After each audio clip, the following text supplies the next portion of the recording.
Near the end of The Storykeeper's Daughter, Book 3, so that's important to keep in mind, Book 3, there is a tower. There are actually two towers. No relation, no relation, but there are two. I am actually working on the final book of The Storykeeper's Daughter. And in order to visualize those towers effectively, I am working on drawing them right now, or painting them, I guess I should say. And so that's what's going on that you see. So I thought I'd give you kind of a look into the process and let you see as I got in there and got some color involved. This is actually going to be some black and gray for the rocks at the base, I think, right now. And then we'll go in and go back into the tower here in a second. But I want to do the rocks at the base. And this is a big jug of glue in my hand, so nothing real fancy. But I sketch stuff out first, usually, just in pencil. I like to have a good pencil around, good mechanical pencil pretty much everywhere. And then paint over it in glue with mica powder most of the time. And this helps me kind of see what I'm going to describe so that I can give you an effective description, so that it actually sounds like something on the page. This is how I come up with something. So that's what we're doing right now. So I'm going to grab a paintbrush and we're going to work on the rocks. It occurred to me after I finished up on the sky that I probably should have included you all in this. But let me just grab one of my messy little paintbrushes. I am notorious for not cleaning up after myself particularly effectively. And we'll just hit up here. This is literally just pour it on for some texture.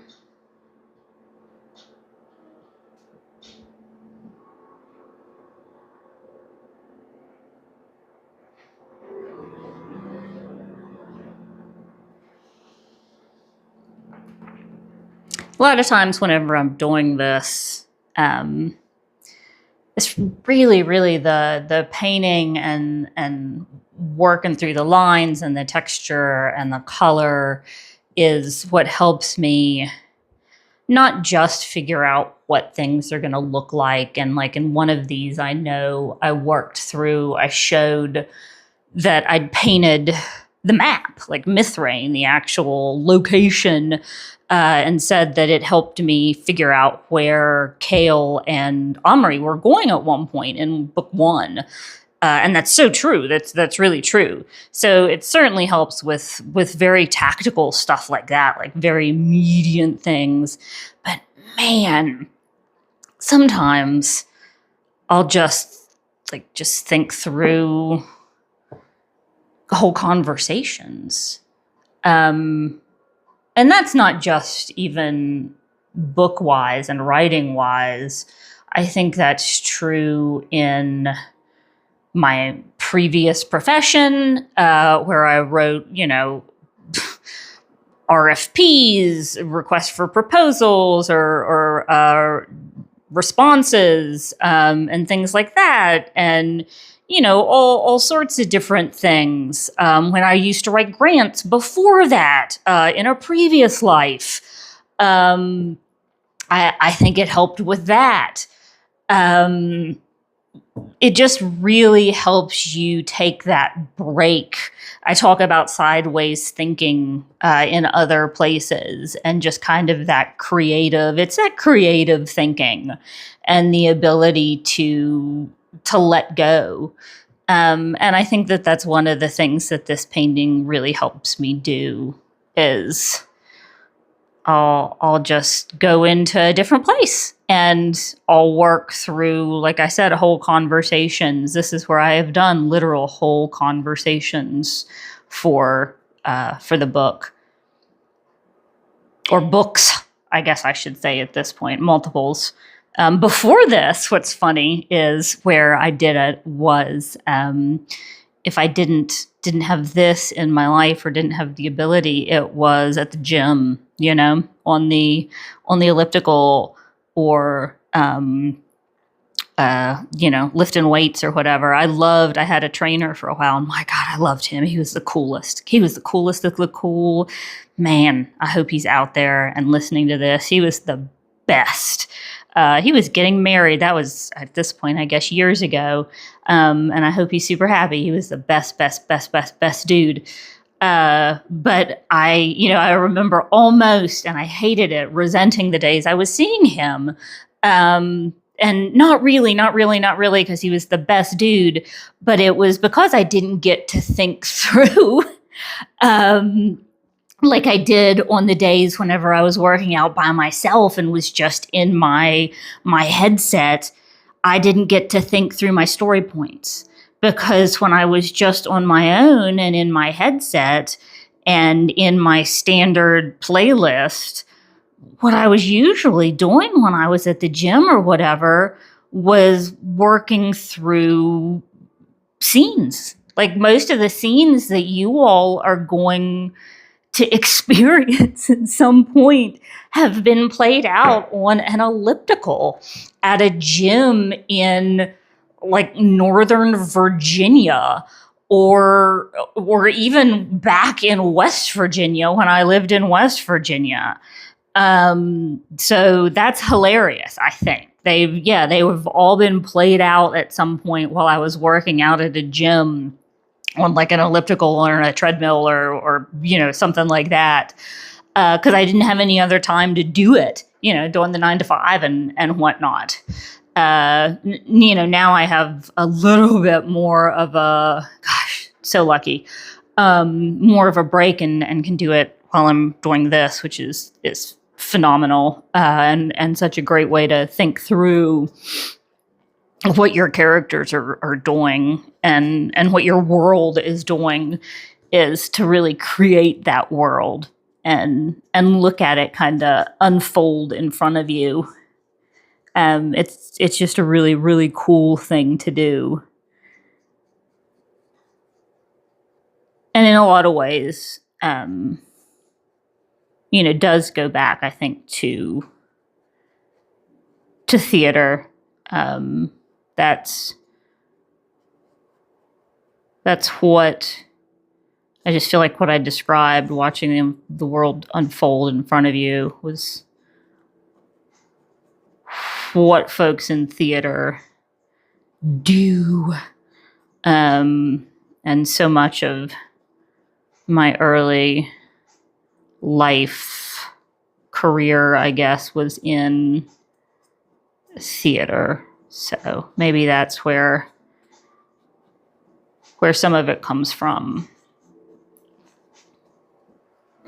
It's definitely where some of the painting technique comes from. I don't know if some of y'all watching who I took scenic painting with, either cringing, James don't say nothing,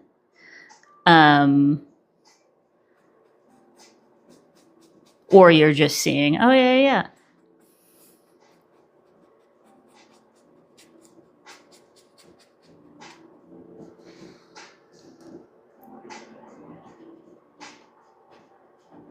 Isn't it funny how you use stuff from, well, I'm going all over the place today, ADHD on the attack.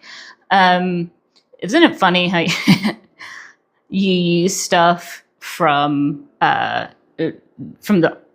oddest places, because not the oddest places, but I think from all of the different workshops I've taken and certificates I have and, different degrees and blah, blah, blah, probably the most valuable instruction I ever received, probably the best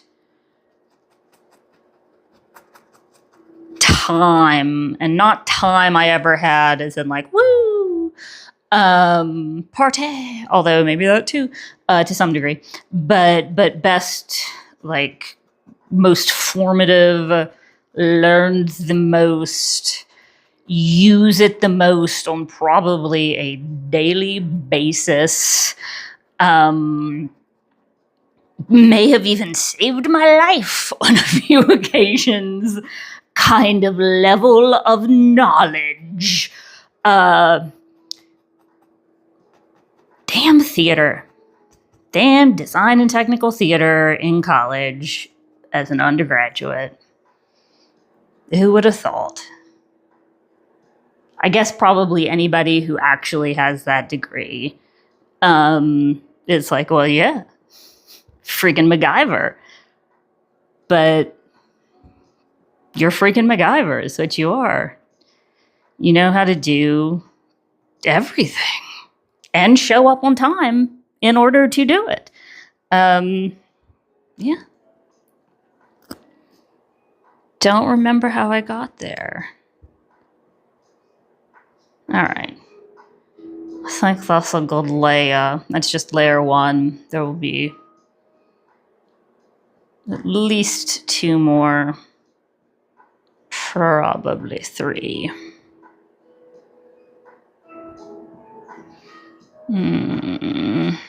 Yeah. Yep. All right. I don't think that's gonna run.